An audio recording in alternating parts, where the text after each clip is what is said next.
नमस्कार, बहुत स्वागत है आप सभी का। आप देख रहे हैं एनएमएफ न्यूज। मैं हूं आपके साथ चेतन पाठक। इजराइल ने हमास को एक तरीके से खत्म करने के बाद लेबनान में बैठे हिजबुल्लाह को तबाह करना शुरू किया और एक एक कर हिजबुल्लाह की ऐसी हालत कर दी कि वो आज रहम की भीख मांग रहा है।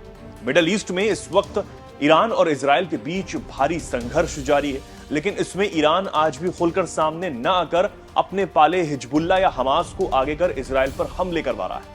ये सब जानते हैं कि हिजबुल्लाह को पालने वाला ईरान ही है, लेकिन इस बार ईरान ने हिजबुल्लाह को ऐसा फंसाया है कि वो पहली बार बिना शर्त युद्ध विराम के लिए खूब चिल्ला रहा है। इससे पहले हिजबुल्लाह एक ही रट लगाए बैठा था कि वो गाजा से इजरायली सेना की वापसी थी। इजराइल हिजबुल्लाह के चीफ नसरल्लाह और बाकी कई कमांडर की हत्या कर चुका है। अब इसके बाद हालात ये हैं कि इजराइल की इस मार के बाद कोई हिजबुल्लाह की कमान संभालना ही नहीं चाहता। सब इजराइल से छिपकर घूम रहे हैं।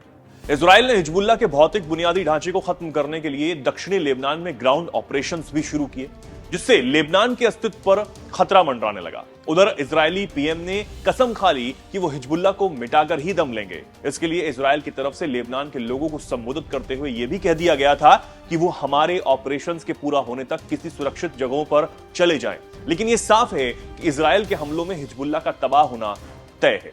हिजबुल्लाह का गठन 1982 में शिया धर्मगुरु सैयद अब्बास अल मोसावी ने किया था, जो अयातुल्लाह रूहुल्लाह खुमैनी के नेतृत्व में ईरान के जाओनी विरोधी और साम्राज्य विरोधी स्वभाव के प्रभावित थे। पार्टी को इस्लामिक रिवोल्यूशनरी गार्ड कॉर्प्स से भौतिक और वैचारिक समर्थन मिला। 1992 में हिजबुल्लाह प्रमुख के रूप में नसरल्लाह के उभरने के साथ इस शिया इस्लामिस्ट पार्टी में कुछ परिवर्तन आया। उसने कट्टरपंथी भाषणों के साथ पारंपरिक शासन अभिजात वर्ग के आधिपत्य को चुनौती दी। पार्टी ने लोकप्रिय धार्मिक राजनीतिक भागीदारी के माध्यम से लेबनान की सरकार में अपनी वैधता बनाए रखी। हिजबुल्लाह ने रियल एस्टेट, निवेश, दवा व्यवसाय के माध्यम से एक समानांतर आर्थिक साम्राज्य चलाया। इसने माल की तस्करी के लिए ड्रग माफिया और संगठित अपराध सिंडिकेट को भी संरक्षण दिया, जिससे इसके खजाने में वृद्धि हुई, वो बढ़ता चला गया।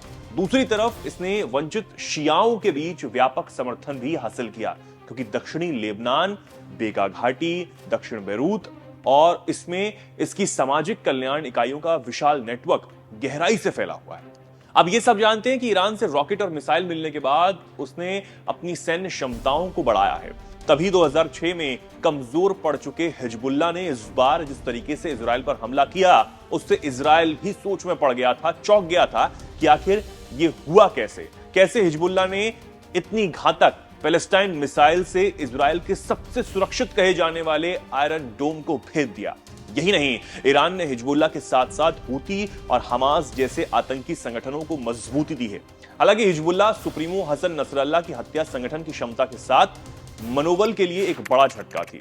इजराइल हर उस हिजबुल्लाह नेता को निशाना बना रहा है जो संभावित रूप से इस संगठन का उत्तराधिकारी बन सकता है।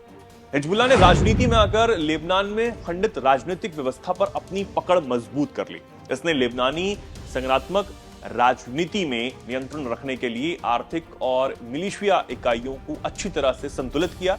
बहुत निराशा की बात यह रही कि संघात्मक प्रणाली लेबनान में राज्य निर्माण प्रक्रिया को बनाए नहीं रख सकी। ना तो ये राष्ट्र निर्माण प्रक्रिया को बढ़ावा दे सकी और ना ही विखंडित समूहों के बीच आम सहमति बना सकी। आज लेबनान में कोई राष्ट्रपति नहीं है।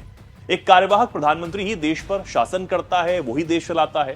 अर्थव्यवस्था पूरी तरह से डावाडोल है। विश्व बैंक के आंकड़ों जो 2022 में जारी किए गए थे, उसके में पाया गया कि गरीबी में लेबनान के 44% लोगों को प्रभावित किया हुआ है। अक्कर, बेरूत, बेका, उत्तरी लेबनान और माउंट लेबनान के ज्यादातर हिस्सों में 3 में से 1 लेबनानी बेहद गरीब था।